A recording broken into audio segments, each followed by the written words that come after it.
বাড়ি কই? বোয়ালমারী। বাড়ি কই? বোয়ালমারী। আমার বিরুদ্ধে চক্রান্ত চলতেছে, ষড়যন্ত্র চলতেছে। আমি আবারও বলছি, আমি সম্প্রীতি বান্ধব মানুষ। সারা বাংলাদেশের প্রশাসনকে বলবো, সারা বাংলাদেশের রাষ্ট্রপক্ষকে বলবো, আমি প্রশাসন বান্ধব মানুষ, আমি সম্প্রীতি বান্ধব মানুষ। ধর্মের নামে ধর্মান্ধতা আমি পছন্দ করি না। ব্রাহ্মণবাড়িয়া আমার জন্মস্থান। আমি পরিষ্কার ভাষায় বলি, অযথা যদি আমাদেরকে হামলা মামলা দিয়ে যদি ডিস্টার্ব করেন, কিন্তু এটা আমাদের উপরে জুলুম হবে। কথা বলেন ঠিক না বেঠিক? প্রশাসনকে বলবো, কাহারও কথায় আপনারা আত্মঘাতী সিদ্ধান্ত দিবেন না। মনে রাখবেন, কাহারও কথা, যাদের কথা শুনে আপনারা আমাদেরকে ডিস্টার্ব করবেন, আমাদের উপর কোনো কিছু চাপাই দিবেন, মনে রাখবেন দিন শেষে যাদের কথায় আপনারা আমাদের উপর জুলুম করবেন, দিন শেষে ওরাই আপনাদের ঘাড়ে কামড় দিবে। কথা বলেন ঠিক না? এদেরকে এখনো চিনুন, এখনো তাদেরকে জানুন। এই দেশে আমাদের সুন্নিদের কিছু বলেন, আমরা কোনোদিন রাজনৈতিকভাবে 1 টাকা বুক করি নাই। কথা বলেন ঠিক না? আজকে দেখা যায় যারা গাড়ি ভাঙতে পারে, যারা রাহাজানি করতে পারে, যারা হুমকি দিতে পারে, যারা জানাও প্রয়োগ করতে পারে, তাদেরকে রাষ্ট্রপক্ষ বেশি মূল্যায়ন করে। এটা কখনো দেশের জন্য সুবর্ণ লক্ষণ নয়। কথা বলেন ঠিক না? ধর্মের নামে ও ধর্মের চর্চা আমি পছন্দ করি না। আমি মনে করি ইসলাম শান্তির ধর্ম, ইসলাম মানবতার ধর্ম, ইসলাম মানব কল্যাণের ধর্ম। ধর্মকে ব্যবহার করে রাজনীতি চলবে না, ধর্মের জন্য রাজনীতি করতে হবে। অনেক কাছে সুযোগ পাইলে আল্লাহ আল্লাহ জিকির করে, আবার গোপনে যায় সুদ খায়। এইরকম হবে না।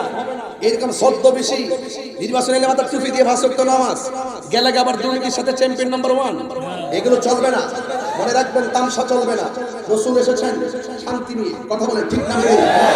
এই জন্য আমি রাষ্ট্রকে সুস্পষ্ট বার্তা দিচ্ছি, আমি তাহিরি সম্প্রীতি বান্ধব মানুষ।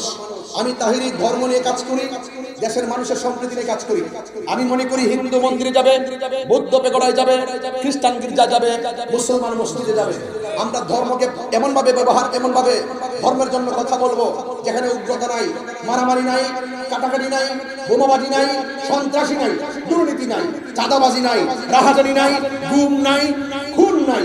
আছে শুধু শান্তি, আছে শুধু সম্প্রীতি, আছে শুধু ভালোবাসা। এই জন্য আমি পরিষ্কার বলছি, আমি অনুরোধ করবো আমাদেরকে ডিস্টার্ব করবেন না। আমরা সুন্নিরা খানকায় কাজ করি, আমরা কখনো মাঠে আসি ন্যায্য প্রতিবাদ নিয়ে, আমরা মাঠে আসি ন্যায্য অধিকার নিয়ে। আমরা যখন দেখি কেউ নবীর বিরুদ্ধে কথা বলে, আমরা বরদাস্ত করি না, আমরা খানকা থেকে মাঠে নেমে যাই। আমরা যখন দেখি কেউ ওলি আল্লাহর বিরুদ্ধে কথা বলে, আমরা তখন ঘরে থাকি না, মাঠে নেমে যাই। আমরা যখন দেখি কেউ মাজারে আক্রমণ করে, তখন আমরা ঘরে থাকি না, রাজপথে নেমে যাই। আমরা যখন দেখি কেউ কোরআনের বিরুদ্ধে কথা বলে, আমরা তখন ঘরে থাকি না, রাজপথে নেমে যাই। আমরা যখন দেখি কেউ ইসলামের বিরুদ্ধে কথা বলে, আমরা তখন ঘরে থাকি না, আমরা তখন রাজপথে নেমে যাই। এটা শুধু আমার শিক্ষা নয়, এটা হলো হুনাইনের শিক্ষা, এটা হলো কারবালার শিক্ষা, এটা হলো বদরের শিক্ষা, এটা হলো তায়েফের শিক্ষা, এটা হলো উহুদের শিক্ষা। এই চেতনা হলো কারবালার চেতনা, এই চেতনা হলো উহুদের চেতনা, এই চেতনা হলো আল্লামা শাইখ নুরুল ইসলাম ফারুকী ওয়াক্তের চেতনা।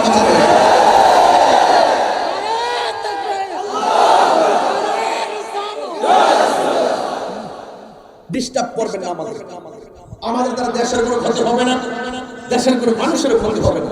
আমরা এই মাঝে মাঝে যা বলি, কেউ যদি ধর্মের অপব্যাখ্যা করে তাদের বিরুদ্ধে বলি, সেই বক্তব্যগুলোকে রাজনৈতিক ট্যাগের দিকে ফেলবেন না। আমি বাংলাদেশের বহু প্রচেষ্টা রাজনীতি দলের কোনো পদের সদস্য পদ ছিলাম না। এখন আমি যখন মাহফিল করি, 98% মাহফিলে বিএনপি নেতা কর্মী থাকে, তার সাথে তিনার পাশে বসে থাকে। ওনারা অনেক কথা বলে, আমাদেরকে সম্মান করে। যখন যারা আসবে তারা আমাদের পাশে থাকবে। ওরা মুসলমান, আমরা মুসলমান। ওরা ধর্মের কথা বলবে, আমরা ধর্মের কথা বলবো। ধর্মের নামে ধর্ম আমরা ছড়াতে পারবো না, তারা নেতা হলে ছড়াতে পারবে না। কারণ 90% মুসলমানদের দেশে কেউ নবীর বিরুদ্ধে কথা বলে, যত বড় নেতাই হোক আর মৌলবী হোক, তারা কোনোদিন শান্তি পাবে না। নেতা কি ধর্মের বিরুদ্ধে কথা বলে? যদি কেউ বলে কেউ পাবলিক কি ছেড়ে দিব?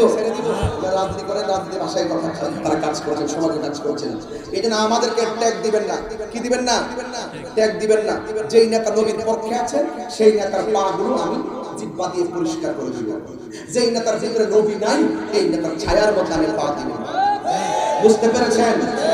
এই যে গত কিছুদিন আগে যুবদলের একটা কি অনুষ্ঠান ছিল, দেখলাম যুবদলের ছেলেরা খুব দাঁড়িয়ে নবীকে ইয়া নবী সালাম, কত সুন্দর করে সালাম দিতেছে। আমার মনটা ভরে ঢাকা ইউনিভার্সিটি অ্যাবসলিউটলি স্যালুট তাদেরকে আমি দিচ্ছি। কারণ এই ছেলেগুলো দেখলাম নবীর শানের কিয়াম করেছে, কিয়াম আমরা পছন্দ করি, আমাদের আদর্শের সঙ্গে ওই দৃশ্যটা মিলে গেছে। এখন আমি যদি তার প্রশংসা করি এই আদর্শের জন্য, এটা কি দালালি হবে?